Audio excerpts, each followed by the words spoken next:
News, सच जरूरी है। दर्शकों नमस्कार, मैं हूं मीनल और आप देख रहे हैं MNS न्यूज टीवी। स्वागत है आपका देश की खबरों में।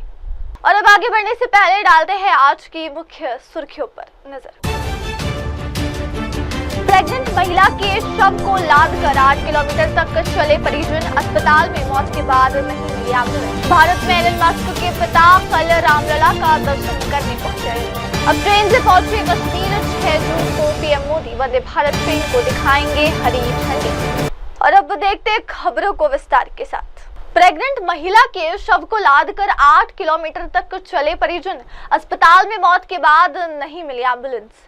दरअसल कंधमाल जिले से एक हैरान करने वाली घटना सामने आई है। एक गर्भवती महिला की मौत के बाद उसके शव को अस्पताल से घर तक कंधे पर उठाकर लाया गया। ओडिशा के कंधमाल जिले से एक दिल दहला देने वाली और बेहद शर्मनाक घटना सामने आई है, जिसने पूरे सिस्टम की पोल खोल दी। कहा जाता है कि आज के समय में अस्पतालों में सभी सुविधाएं मौजूद है। हर गांव शहर में एम्बुलेंस की सुविधा 24 घंटे मिलती है। हालांकि कंधमाल की ये घटना एक बार फिर ये साबित करती है कि जमीनी हकीकत अब भी बहुत अलग है। ये घटना कंधमाल जिले के दारंगबाड़ी इलाके की है, जहां एक गर्भवती महिला की मौत के बाद उसके शव को अस्पताल से घर तक कंधे पर उठाकर लाया गया। महिला का नाम सुनीमा प्रधान बताया जा रहा है, जो काजूरी पादेरी गांव के सुरेंद्र प्रधान की पत्नी थी। सुनीमा गर्भवती थी और तबीयत खराब होने के बाद उन्हें अस्पताल के लिए अस्पताल ले जाया गया।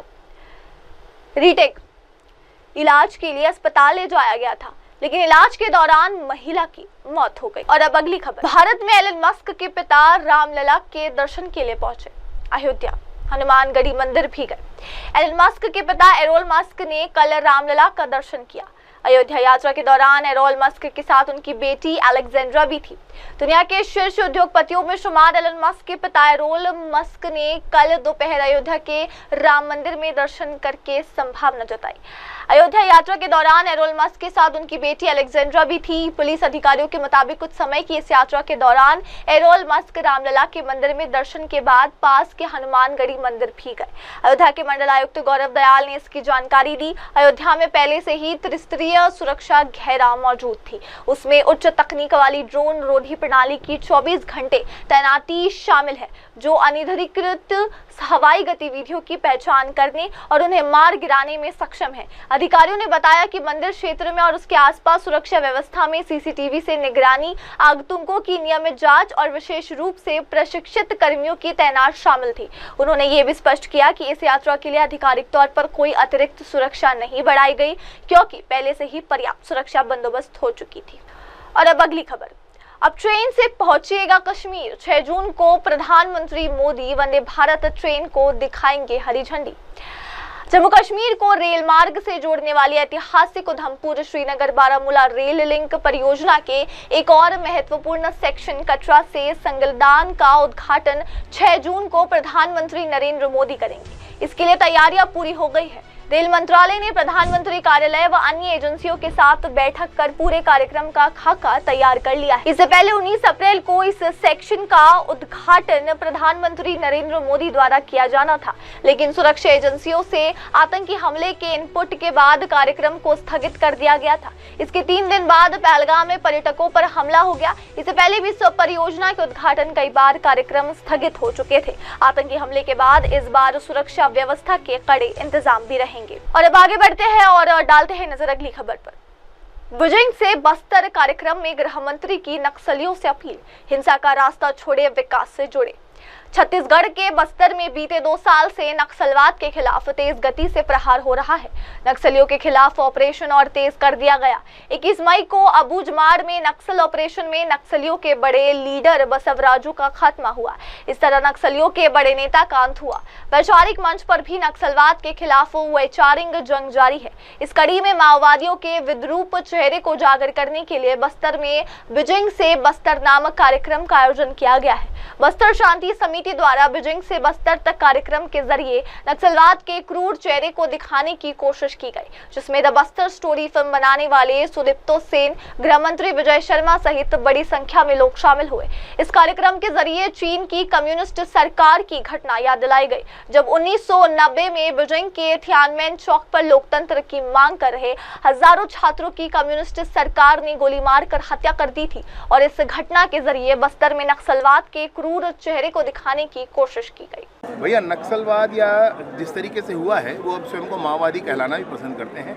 माओवाद क्या है, इसका कहाँ से शुरुआत हुआ, इसमें क्या क्या घटनाएं हुई है, उसको एक बार समझने और जानने की ज़रूरत है। तो 1989 में बीजिंग के थियानमेन स्क्वायर में जो मैसिकर हुआ था, उसको समझने की ज़रूरत है, लोगों को बताने की ज़रूरत है कि बंदूक की नली से जब सरकार बनती है तो वो सरकार बंदूक से ही बात करती है। आप कह रहे थे जवानों को छूने से करंट लगता है। गजब का जोश है, गजब का उत्साह है, जवानों की भुजाओं की ताकत गजब है। जवानों से हाथ मिलाओ तो करंट लगता है। धीरेन्द्र शास्त्री जी आने वाले हैं भैया, आप क्या उम्मीद करते हैं उनसे और नक्सलियों दोनों से? नहीं, नक्सलियों से उम्मीद का मसला नहीं है, उसमें मुझे सिर्फ इतना कहना है कि उसमें काफ़ी हैं जो फंसे हुए हैं, वो वापस मुख्य धारा में आना चाहते हैं, पुनर्वास करना चाहते हैं। माननीय विष्णुदेव जी की सरकार पूर्णतः इस विषय के साथ कि एक गोली नहीं चलाना चाहती। केंद्र की सरकार माननीय अमित शाह जी एक गोली नहीं चलाना, सब चाहते हैं पुनर्वास हो। तो इनसे मैं इतना ही सोचता हूँ कि पुनर्वास करें। और दूसरा, पंडित धीरेन्द्र शास्त्री जी बस्तर का उनका प्रवास होगा तो ये बड़ा ही हर्ष का विषय है। मैं सोचता हूँ कि हमारे नौजवानों के बीच में बड़ा उत्साह आएगा। अमरजीत बोल रहे हैं कि हम भी बजरंगबली के भक्त हैं। अमरजीत भगत बोल रहे हैं। मैंने उनको अगर देर से याद आया होगा तो भी कोई बात नहीं, अभी भी उनका स्वागत है। भैया, जो आज कार्यक्रम हुआ, स्वाभाविक है एक बीजिंग से बस्तर तक जो एक प्लेटफॉर्म, जो नई युवा पीढ़ी जो आई है आज, एक अच्छा मैसेज जाएगा, क्या इम्पैक्ट पड़ेगा? निसंदेह है। मैं इसीलिए मैंने सबसे पहला एड्रेस नौजवानों को किया। नौजवानों को ये ध्यान आना चाहिए, ये माओवाद है क्या, ये कैसे होता है। कहीं किसी ने शिगुफा बनाकर रखा है कि ये कहीं गरीबों के लिए लड़ते हैं कि कोई बात फैला कर रखी है। मसला स्पष्टता यह है कि ये बंदूक की नली से सरकार बनाना चाहते हैं, और जब सरकार वैसी बनती है तो वही सरकार होती है जो चीन में है। भैया, सुदीप्तो जी आए हैं, क्या बस्तर में माओवाद को लेकर फिल्म बनाएंगे, और अगर बनाएंगे तो क्या उसकी सारी शूटिंग बस होगी? इसके लिए सरकार अब वो सुदीप्तो जी बताएंगे। सर, हैदराबाद में कुछ लोग शांति से बैठक कर रहे हैं। मैंने बड़ी स्पष्टता से इस बात के भी लिए कहा है कि जो बस्तर के दर्द में कभी खड़ा ना हुआ हो, बस्तर के दुख में कभी शामिल ना हुआ हो, आज हैदराबाद में बैठ करके और 4 लोग बैठ जाएं, फिर केंद्र की सरकार को क्या करना चाहिए, राज्य की सरकारों को क्या करना चाहिए, ये डायरेक्शन देंगे, ये स्वीकार नहीं है। उन लोगों से कोई बात, कोई चर्चा हो ही नहीं सकती। हाँ, माओवादी चाहेंगे तो निश्चित बात होगी, लेकिन छुट्टियों का सिलसिला बंद नहीं हुआ। से नक्सलवाद तो खत्म हो रहा है, लेकिन वहाँ उससे आड़ में जो निर्माण कार्य हो रहे हैं, सड़क काफी जो है निम्न स्तर के बन रहे हैं। आप जो सड़कों के गुणवत्ता के विषय में आज चिंता कर रहे हैं, ये मेरे लिए हर्ष का विषय है। सर, उस पर कार्रवाई होगी कि नहीं, कि बीजापुर जैसी घटना? अरे क्यों नहीं होगी भाई, आदेश हो चुका है, उसमें आदेश हो चुका है। माननीय पीडब्ल्यूडी मंत्री जी ने उस पर आदेश किया हुआ है। नहीं, मैं नहीं कहता डर या नहीं है या इसका कोई अर्थ नहीं है। मैं सिर्फ करता हूँ, न केंद्र की सरकार एक गोली चलाना चाहती, न राज्य की सरकार एक गोली चलाना चाहती है। नक्सली मुख्यधारा में आए, पुनर्वास करें, और बहुत अच्छी पुनर्वास नीति के साथ सरकार उनका रेड कारपेट बिछा करके स्वागत करने तैयार है। पर आप स्टडी भी कर रहे होंगे, आपको क्या लगता है उनकी स्ट्रैटेजी तो नहीं? अब ये उनके मन में जो भी होगा विषय में नहीं जानता हूँ। मैं तो सिर्फ ये कहता हूँ कि वो मुख्यधारा में आए। क्या टेबल टॉक के लिए कोई रास्ता ढूंढ रहे हैं, ऐसा कुछ लग रहा है? टॉक ऑन सिंगल पॉइंट और talk on multiple point. We follow talk on multiple points. Sir, आज बस्तर मॉडल पे आपने चर्चा किया कि बस्तर मॉडल पे ही विकास होना चाहिए, ऐसे मतलब क्या क्या सोच रहे हैं और कैसे उस पर काम चल रहा है? मैंने आपसे कहा जिसमें अधिकतम जन सहभागिता हो, उस तरह से मॉडल डेवलप करके बस्तर के विकास को आगे बढ़ाया जाएगा, सभी के द्वारा, माननीय विष्णुदेव साई जी की सरकार के द्वारा और बस्तर के जनप्रतिनिधियों के द्वारा भी। तो इस पर काम अभी चालू हो चुका है सर, बस्तर मॉडल कैसे होगा? मैंने कहा कि कोई भी एक विषय जो आगे बढ़ेगा उसमें अधिकतम जन सहभागिता हो, ऐसे मॉडल डेवलप किए जाएंगे। जो बचे हुए कमांडर हैं वो लोकेट हैं, आपने कहा था कि वो चिन्हांकित कर लिए। आईजी साहब का इंटरव्यू मैंने देखा था, उसमें उन्होंने कहा था कि हमारे ध्यान में है सर, अभी उनका काम है, वो बताएंगे आपको। सर, माओवादी है तो जंगल बचा हुआ है, ऐसी चर्चा है। अरे मैंने आपको शुरू में ही बताया भाई, दुनिया में और भी अमेजन के जंगल में माओवादी नहीं है भाई। कैलिफोर्निया के जंगल में माओवादी नहीं है भाई, कनाडा के जंगल में माओवादी नहीं है भाई, यूरोप के जंगल में माओवादी नहीं है, साइबेरिया के जंगल में माओवादी नहीं है, अफ्रीका के जंगल में माओवादी नहीं है, ऑस्ट्रेलिया के जंगल में माओवादी नहीं है। तो ये शिगुफा क्यों मन में पाल कर कोई बैठता है? सुप्रीम कमांडर की हत्या हो जाना, एलिमिनेशन हो जाना, 100, 200, 300 माओवादियों की खत्म हो जाना, ये अच्छी न्यूज़ है, क्योंकि ये बंदूकधारी जितना कम हो उतना अच्छा है। लेकिन लड़ाई, मैंने मेरी बातों पे भी बोला, लड़ाई बंदूक का नहीं है, लड़ाई विचार की है, इंटेलेक्चुअल लड़ाई है, और ये काफ़ी गंभीर लड़ाई है, क्योंकि वो किसके साथ लड़ाई है वो चेहरा आपके सामने नहीं है, उनको आप जानते हैं उनकी सोच से, तो लड़ाई तो कठिन है। दादा आप दोबारा जो है एक फिल्म देखेंगे क्या बस्तर के दर्द को लेकर? और क्या उसकी शूटिंग जरूर करता रहूँगा, जैसे जैसे मैं बस्तर द नक्सल स्टोरी बनाया ऐसे और बनाते रहेंगे। बस्तर पे बनेगी। मुझे लगता है कि लड़ाई आप एक क्लाइमेक्स पे और जा रहे हैं। बस्तर की बदलाव आज से शुरू नहीं हुई, 2012-2013 में शुरू हुई, रास्ता बनना शुरू हुआ। ये बोला जाता है कि बस्तर की रास्ता डामर से नहीं, खून शहीदों की खून से बना है। सो जो आज रास्ता बना था इसकी वजह से सुरक्षा बल जा पा रहे हैं। सो बदलाव बहुत पहले से शुरू हुई थी, लेकिन ये एक डिटरमाइंड माइंड से जो काम कर सकते हैं उसकी नतीजा है बसवराजू की एलिमिनेशन। दादा बस्तर में आपके दिमाग में है? हाँ, जरूर है। वो सिर्फ बस्तर के लिए नहीं, आई मीन जो माओवादी जो समस्या है उसके आम तौर पे जो भारत की जो इश्यूज है उसके बारे में करने का इच्छा तो है। और अब आगे बढ़ते हैं और डालते हैं नजर अगली खबर पर। ऑपरेशन सिंदूर पर बोले सीडीएस चौहान, नुकसान महत्वपूर्ण नहीं बल्कि परिणाम मायने रखता है। प्रमुख रक्षा अध्यक्ष सीडीएस जनरल अनिल चौहान ने मंगलवार को कहा कि पेशेवर सेनाएं अस्थायी नुकसान से प्रभावित नहीं होती, क्योंकि समग्र परिणाम ऐसे नुकसान से कहीं अधिक महत्वपूर्ण होते हैं। शीर्ष सैन्य कमांडर ने कहा कि पाकिस्तान भारत को हजारों जख्म देकर लहूलुहान करने की नीति पर चल रहा है, लेकिन नई दिल्ली ने ऑपरेशन सिंदूर के जरिए सीमा पार आतंकवाद के खिलाफ पूरी तरह एक नई लक्ष्मण रेखा खींच दी है। सावित्रीबाई फुले पुणे विश्वविद्यालय में अपने संबोधन में जनरल चौहान ने ये बात स्वीकार करने के लिए हो रही अपनी आलोचना को खारिज किया है कि ऑपरेशन सिंदूर के प्रारंभिक चरण में भारत ने अनादृष्ट संख्या में लड़ाकू जेट विमान खो दिए। उन्होंने कहा, जब मुझसे हमारी ओर से हुई क्षति के बारे में पूछा गया तो मैंने कहा कि महत्वपूर्ण नहीं बल्कि परिणाम और आप कैसे कार्य करते हैं ये महत्वपूर्ण है। चौहान ने एक प्रश्न के उत्तर में कहा कि नुकसान और संख्या के बारे में बात करना सही नहीं होगा। सीडीएस ने कहा कि युद्ध में यदि नुकसान भी होता है तो आपको अपना मनोबल बनाए रखना होता। उन्होंने कहा कि नुकसान महत्वपूर्ण नहीं बल्कि परिणाम महत्वपूर्ण है। जनरल चौहान ने राजनीति और हिंसा सहित युद्ध के विभिन्न पहलुओं की व्याख्या करते हुए कहा कि ऑपरेशन सिंदूर में भी युद्ध और राजनीति समांतर रूप से हो रही थी। In my concluding remarks, I can only say that Operation Sindoor created kind of a history of sorts as far as air warfare is concerned. Successful operations were carried out against an adversary which was almost equally magnitude. It is not operations against an adversary which had no air force or no air defense worth its salt. It was against an adversary, and against that, if you are able to carry out relentless operations deep inside with precision and offensive intent, I think that was a big achievement, and we were able to penetrate those air defense networks with impunity and at will. So, history, because I'm saying this is because the exhibition of this particular superior air power was demonstrated against someone which already had a good capability. So that was all I had to say about future warfare and wars. I hope you get a fair idea as to how warfare is evolving, and this particular preparedness of the armed forces is first about by thinking. We should be able to understand where warfare is going so that we can change your tactics, get your equipment profile right, understand, have your organizational structures right, have your doctrines and concepts right. So in this particular thought process, in this whole, it's not the job of only armed forces, people like me or this young generation who will be doing this probably after 5 or 10 years. It's also the role of veterans. like annuals. Everyone is the whole of the nation to understand where we are evolving, what's happening, so that we are better prepared as a nation to take on these kind of challenges. Venom was fueled by General Asim Munir against India and Hindus. Speak just 2 days or weeks before what happened in Pahalgam.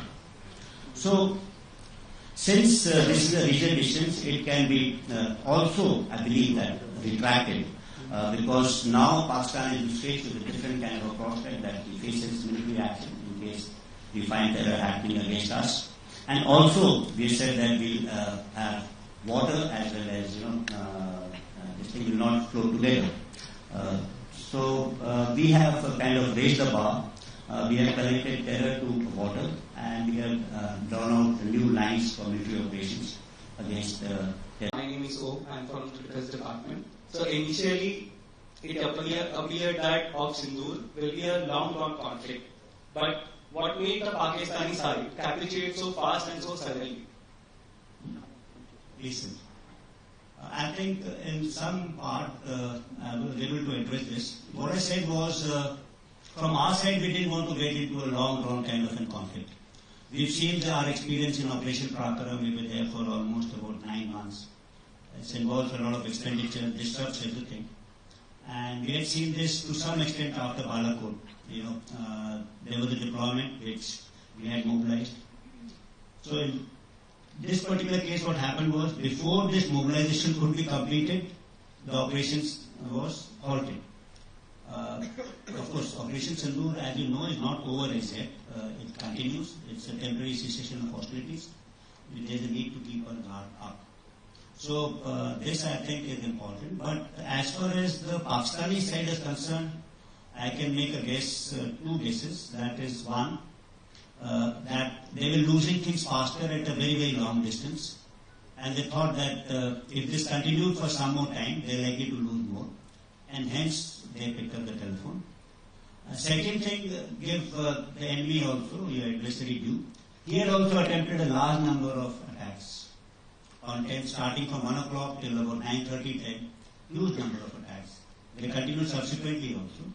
And he would have assumed that some of them are as successful as Indians have been. Of course, that didn't happen, and he had no way to realize this. Like in the initial stages also, when we are hitting very deep, I'm not talking about the first day. On 7th, we had ensured that we had all kind of imageries. But then it's a dynamic war. Then we really did not know what is the effect on Sargodha, what is the effect on Muri, what is the effect on Gulari. So what is the effect on Jacobabad? It's afterwards you get a satellite image. So the first few hours, you're not very sure. Of course, we are all aided by Pakistanis themselves because they are putting up things in the social media, so we had some idea of its success. But we had to wait for confirmation from satellite imageries and other sources, say signal intelligence or otherwise. So we were quite sure. They were also not sure. They might be hoping that they have also done similar kind of damage. But probably their hopes were belied after 3 or 4 days when they would have searched the satellite images from whichever country they're buying from, that they've not done. So by the time it was pushing. Rahul Gandhi के जी हुजूर पर भाजपा का पलटवार, कहा बेहद घटिया बयान, उनमें परिपक्वता का अभाव। भारतीय सेना के ऑपरेशन सिंदूर के बाद कांग्रेस और भाजपा के बीच जमकर सियासी वार पलटवार भी हो रहा है। भाजपा सांसद सुधांशु त्रिवेदी ने लोकसभा में विपक्ष के नेता राहुल गांधी को आड़े हाथों लिया। सुधांशु ने कांग्रेस नेता के बयान को घटिया बताया और कहा कि उनमें अभी परिपक्वता का अभाव है। राहुल गांधी ने मंगलवार को भोपाल में कहा था कि भाजपा आरएसएस पर जरा सा दबाव पड़ता है और ये पीछे हट जाते हैं। उधर से अमेरिका के राष्ट्रपति डोनाल्ड ट्रंप ने एक इशारा किया और उन्होंने जी हुजूर करके सीज फायर कर दिया।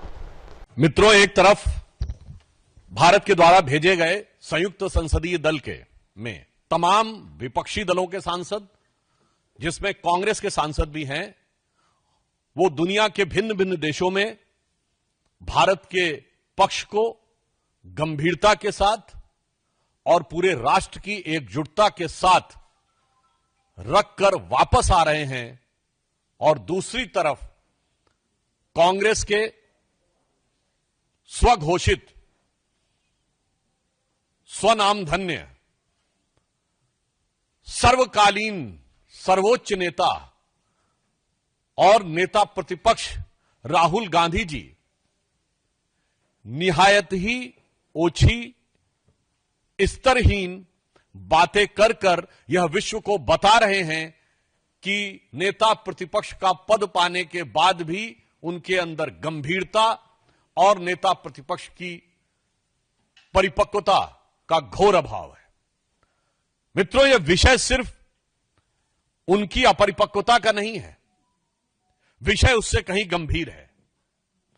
राहुल गांधी जी ने जिस प्रकार से हमारी सेना के द्वारा दिखाए गए अप्रतिम शौर्य और सेना के अधिकारियों द्वारा, जिसमें director general military operation, director general air operation, director general navy operations थे, उन्होंने जिस तरीके से ऑपरेशन सिंदूर की सफलता का विवरण दिया है, उसको सरेंडर से तुलना करना यह दर्शाता है कि यह मानसिकता कितनी रोगी और कितनी खतरनाक हो चुकी है। और अब अगली खबर, पत्रकारों से मारपीट किए जाने पर अब सुप्रीम कोर्ट सख्त हो चुकी है। मध्य प्रदेश सरकार को जारी किया है एक नोटिस। मध्य प्रदेश में पत्रकारों से मारपीट मामले में सुप्रीम कोर्ट ने नाराजगी जाहिर की। कोर्ट ने रेत माफिया पर रिपोर्टिंग करने के लिए पुलिस स्टेशन में पत्रकारों से मारपीट मामले में मध्य प्रदेश को नोटिस जारी किया है। न्यायमूर्ति संजय करोल और न्यायमूर्ति सतीश चंद्र शर्मा की पीठ ने पत्रकार शशिकांत गोयल और अमरकांत सिंह चौहान द्वारा दायर याचिका पर सुनवाई के लिए सहमति जताई और मध्य प्रदेश को नोटिस जारी कर जवाब मांगा। याचिकाकर्ताओं के वकील ने पीठ से कहा कि याचिकाकर्ताओं को गिरफ्तारी से अंतरिम संरक्षण प्रदान किया जाएगा। पीठ ने कहा कि दूसरे पक्ष को जवाब देने चाहिए, राज्य को भी तथ्य पेश करने दीजिए। कोर्ट याचिका पर नोटिस जारी किया और 9 जून को अगली सुनवाई तय की। 28 मई को दिल्ली उच्च न्यायालय ने पत्रकार अमरकांत चौहान को सुरक्षा प्रदान की थी। उन्होंने दावा किया था कि भिंड के पुलिस अधीक्षक ने कथित रूप से की उनकी पिटाई, इससे उसकी जान को खतरा है। उच्च न्यायालय ने दिल्ली पुलिस को चौहान को 2 महीने तक सुरक्षा देने का निर्देश दिया है। और अब अगली खबर, राहुल गांधी पर भाजपा का हमला, ऑपरेशन सिंदूर पर दिए बयान को बताया देश का अपमान, चीन पाकिस्तान का एजेंट होने का आरोप। कांग्रेस नेता राहुल गांधी की तरफ से प्रधानमंत्री नरेंद्र मोदी और ऑपरेशन सिंदूर पर की गई टिप्पणी के बाद भारतीय जनता पार्टी ने जोरदार पलटवार किया है। भाजपा प्रवक्ता संबित पात्रा ने कहा कि राहुल गांधी की भाषा और सवालों से लगता है कि वो चीन या पाकिस्तान के पेड एजेंट है। बता दें कि यह विवाद तब शुरू हुआ जब राहुल गांधी ने मध्य प्रदेश में पार्टी सम्मेलन के दौरान कहा कि भारत पाकिस्तान के सैन्य संघर्ष के समय प्रधानमंत्री मोदी ने अमेरिकी राष्ट्रपति डोनाल्ड ट्रंप के फोन कॉल के बाद समर्पण कर दिया था। पार्टी सम्मेलन में राहुल गांधी की तरफ से दिए गए बयान पर संबित पात्रा ने कहा कि राहुल गांधी ने ऑपरेशन सिंदूर हमारी सेना और देश का अपमान किया है। कोई भी सभ्य नेता अपने देश के लिए समर्पण जैसे शब्द का इस्तेमाल नहीं करता। पात्रा ने दावा किया कि ऑपरेशन सिंदूर के तहत भारत ने पुलवामा हमले का बदला लिया, जिसमें पाकिस्तान में 9 आतंकवादी लॉन्च पैड और 11 एयरबेस तबाह किए गए थे। और अब अगली खबर, छत्तीसगढ़ में सीएम साई ने अनुदान राशि का किया वितरण, नवनियुक्ति अध्यक्ष शालिनी राजपूत को दी बधाई। छत्तीसगढ़ के मुख्यमंत्री विष्णुदेव साय मंगलवार को राजधानी रायपुर स्थित पंडित दीनदयाल उपाध्याय ऑडिटोरियम में आयोजित छत्तीसगढ़ हस्तशिल्प विकास बोर्ड की नवनियुक्त अध्यक्ष शालिनी राजपूत के पदभार ग्रहण समारोह में शामिल हुए। इस अवसर पर मुख्यमंत्री ने कहा कि छत्तीसगढ़ में हस्तशिल्प विकास की अपार संभावनाएं हैं। यहाँ की कलाकृतियों की मांग विदेशों तक है। छत्तीसगढ़ के हस्तशिल्प उत्पादों को बाजार उपलब्ध कराने और हस्तशिल्पियों को उनके हुनर की उचित कीमत दिलाने के लिए सरकार प्रतिबद्ध है। मुख्यमंत्री ने हस्तशिल्पियों को औजार उपकरण योजना अंतर्गत 5-5 हजार रुपए की अनुदान राशि का वितरण किया। मुख्यमंत्री साय ने छत्तीसगढ़ शिल्प विकास बोर्ड की नवनियुक्त अध्यक्ष शालिनी राजपूत को पदभार ग्रहण करने पर बधाई एवं शुभकामनाएं देते हुए कहा कि उनके नेतृत्व में छत्तीसगढ़ हस्तशिल्प विकास बोर्ड शिल्पकारों की बेहतरी के लिए कार्य करेगा। उन्होंने कहा कि छत्तीसगढ़ के प्रत्येक इलाके में हस्तशिल्पी बहुत अच्छा काम कर रहे हैं। सुशासन तिहार के दौरान मुझे कोंडा गांव के शिल्पग्राम जाने का मौका मिला। इस कार्यक्रम में मुझे जो सुंदर टोपी भेंट की गई वो छिंद और कांसा से बनाई गई थी। जशपुर में हमारे गांव के नजदीक कोटाम पानी में भी छिंद और कांसा से बहुत सुंदर सुंदर कलाकृतियां बनाई जाती है। और अब अगली खबर, ऑस्ट्रेलिया के डिप्टी पीएम माल्स और राजनाथ सिंह की मुलाकात, सैनिकों ने दी श्रद्धांजलि। ऑस्ट्रेलिया के प्रधानमंत्री और रक्षा मंत्री रिचर्ड मार्लेस भारत दौरे पर है। बुधवार को ऑस्ट्रेलिया रक्षा मंत्री ने भारतीय रक्षा मंत्री राजनाथ सिंह से मुलाकात की। इससे पहले रिचर्ड मार्लेस ने इस नई दिल्ली स्थित राष्ट्रीय युद्ध स्मारक पर पहुंचकर बलिदानियों को श्रद्धांजलि दी। ऑस्ट्रेलिया के उप प्रधानमंत्री रिचर्ड मार्लेस को दिल्ली स्थित मानेकशॉ सेंटर में गार्ड ऑफ ऑनर भी दिया गया। और अब अगली खबर, आरसीबी से फाइनल में हारी पंजाब तो रो पड़ी प्रीति जिंटा। मायूस चेहरा देखकर टूटा एक्ट्रेस के फैंस का दिल। 3 जून मंगलवार को अहमदाबाद के नरेंद्र मोदी स्टेडियम में हुआ आईपीएल का मैच कई मायनों में ऐतिहासिक रहा। फाइनल में खेल रही दोनों टीम ऐसी थी जिसने कभी आईपीएल की ट्रॉफी नहीं उठाई थी। पंजाब किंग्स और रॉयल चैलेंजर्स बेंगलुरु दोनों ही टीमों ने 17 साल के इस सूखे को खत्म करने की पुरजोर कोशिश की, लेकिन आखिरकार ये ट्रॉफी इस बार आरसीबी के नाम रही और पंजाब को हार का सामना करना पड़ा।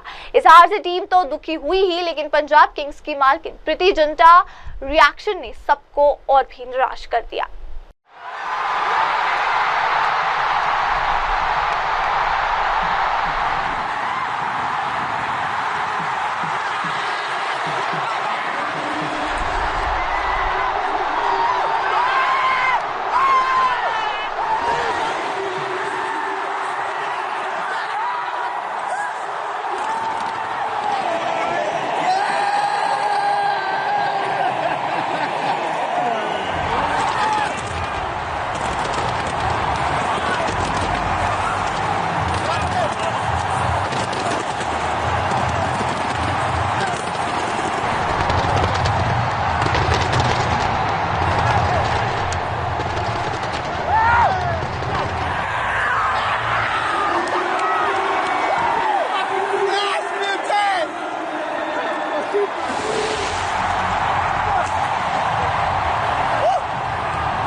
अब अगली खबर, ऑपरेशन सिंदूर के बाद मोदी सरकार की पहली मंत्री परिषद बैठक लिए जा सकते हैं बड़े फैसले। प्रधानमंत्री नरेंद्र मोदी की अध्यक्षता में कल बुधवार को मंत्री परिषद की बैठक हुई। बता दें, ऑपरेशन सिंदूर के बाद मोदी सरकार की ये पहली बैठक थी। जानकारी के मुताबिक सुषमा स्वराज भवन में शाम 5 बजे के करीब ये बैठक शुरू हुई। पीएम मोदी की अध्यक्षता में होने वाली इस बैठक में तमाम बड़े फैसले लिए गए।